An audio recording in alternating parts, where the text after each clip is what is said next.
Si Kevin ay may itsura, matangkad at may mga katawang hinubog ng hirap ng buhay. Sa loob ng 5 taon, ang gabi-gabing buhay niya ay umiikot lang sa mga eskinita at mararangyang hotel sa Olongapo bilang isang male entertainer at independent callboy. Ang mga kliyente niya, mga mayayamang bading, mga negosyanteng turista at mga parlor owner na handang magbayad ng malaking halaga para sa ilang oras ng kanyang pansin. Para kay Kevin, ang trabahong ito ay isang laro ng transaksyon. Ngunit itong mga nakaraang linggo, may isang kakaibang kliyente ang paulit-ulit na nagbubuk nito sa kanya sa pamamagitan ng isang dummy account. Ang pangalan niya ay Miko. Si Miko ay isang kilalang figura sa gabi. May-ari siya ng isang sikat na salon chain, laging nagsusuot ng mga mamahaling sulta, Manila na makeup at mga gintong alahas. Pero tuwing nagkakasama sila sa hotel, napapansin ni Kevin na palaging patay ang lahat ng ilaw. At tuwing hahawakan ni Kevin ang balat ni Miko, palagi itong napakalamig. Parang karne ito na bagong hango sa freezer. Higit sa lahat, hindi ito kumakain o umiinom. Si Miko lang kapag magkasama sila. Isang gabi, bandang 2:00 ng madaling araw, dinala ni Miko si Kevin sa kanyang sariling rest house. Isang lumang mansyon na nakatago sa gitna ng isang abandonadong plantasyon ng mangga. Ngunit, sobrang layo nito sa sentro ng lungsod. Malakas ang buhos ng ulan, at ang kulog ay tila nagbabadya ng masamang mangyayari.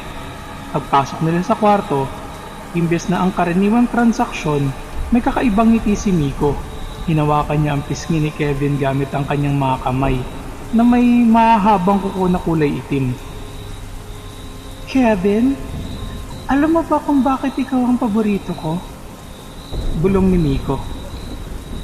Habang ang boses niya ay biglang naging mababa, malalim at tila may kasabay na mahinang kalos. Dahil ang dugo ng isang lalaking katulad mo ay mas matamis kapag pinalipas mo muna ang panandaliang sarap. Bago pa man makasagot si Kevin, dinaluhong na siya ni Miko ng napakalakas. Tumama ang likod ni Kevin sa dingding at doon niya nakita ang pinakamatinding bangungot. Ang panga ni Miko ay dahan-dahang humaba. Ang kanyang magandang makeup ay nabura dahil sa pagbitak ng kanyang mga balat na naging kulay abo. At ang kanyang mga mata ay naging purong pula na parang bagong nagliliyab. Si Miko ay isang aswang na bading, isang manananggal na gumagamit ng kanyang yaman at gayuma upang makaakit ng mga lalaking nagbebenta ng aliw, upang gawin silang hapunan sa isang lugar na walang makakarinig sa kanilang mga hiyaw. Binitawan ni Miko ang isang malakas na alulong. Sa isang iglap, ang kanyang katawan ay nagsimulang magbago. Narinig ni Kevin ang mga malulutong na tunog ng mga butong na babali at nagbabagong anyo. Sumulpot ang 2 dambuhalang pakak na parang paniki. Ang kanyang ibabang bahagi ng katawan ay naiwan sa sahig, habang ang kanyang itaas na bahagi ay lumulutang sa ere. Tumutulo ang laway na may kasamang dugo. Wala nang makakapagligtas sa iyo, Kevin. Ang gubat na ito ay iyong magiging libingan. Halakhak ng halimaw habang sumusugod mula sa ere. Ang mga kuko ay handa nang itarak sa dibdib ng lalaki. Subalit, imbes na sumigaw o makaawa, si Kevin ay dahan-dahan tumayo ng tuwid. Ang takot sa kanyang muka ay biglang napalitan ng isang malamig at nakakangiyaw na tawa. Hindi gumalaw si Kevin para umiwas. Sa halip, hinawakan niya ang sumusugod na kamay ni Miko gamit ang kanyang sariling mga kamay. At sa gulat ng aswang, hindi niyang nagawang igalaw si Kevin. Ang braso ni Kevin ay naging kasing tigas ng bakal. Biglang namatay ang natitirang kandila sa kwarto at sa dilim, ang mga mata ni Kevin ay nagliliwanag sa kulay pilak. Bago pa man makalipad pabalik si Miko, ang katawan ni Kevin ay nagsimula ng lumaki. Ang kanyang balat ay tinubuan ng mga kapal at maitim na matigas na mga balahibo.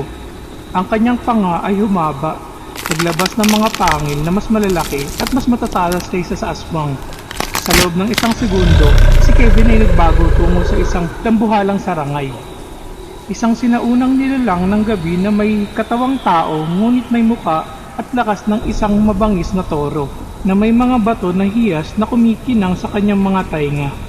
Si Kevin ay isang inosenteng biktima na nagbebenta ng aliw. Siya ay isang sadyang nagpanggap upang maging pain. Matagal nang nawawala ang kanyang mga kasamaan sa Olongapo at ginamit niya ang kanyang itsura upang hanapin kung sinong halimaw ang pumapatay sa kanyang mga nasasakupan. Napasigaw sa tindi ng takot si Miko. Sinubukan niyang itapak ang kanyang mga pakpak upang lumipad palabas ng bintana, pero mas mabilis ang sarangay. Hinablot ni Kevin ang buhok ni Miko. Brutal itong binalibag sa sahig at tinapakan ng lumulutang nitong katawan.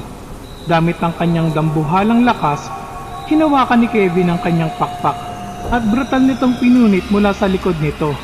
Ang silid na napupuno ng matinding hiyaw ng sakit mula kay Miko habang ang purong itim na dugo ay pumapatak sa sahig. Hindi pa doon natapos ang gabi. Bago tuluyang mawala ng buhay ang aswang, binuhat ni Kevin ang natitirang kalahating katawan nito at brutal na dinurog ang bungo sa simento. Nang sumapit ang umaga at tumila na ang ulan, bumalik si Kevin sa kanyang anyong tao.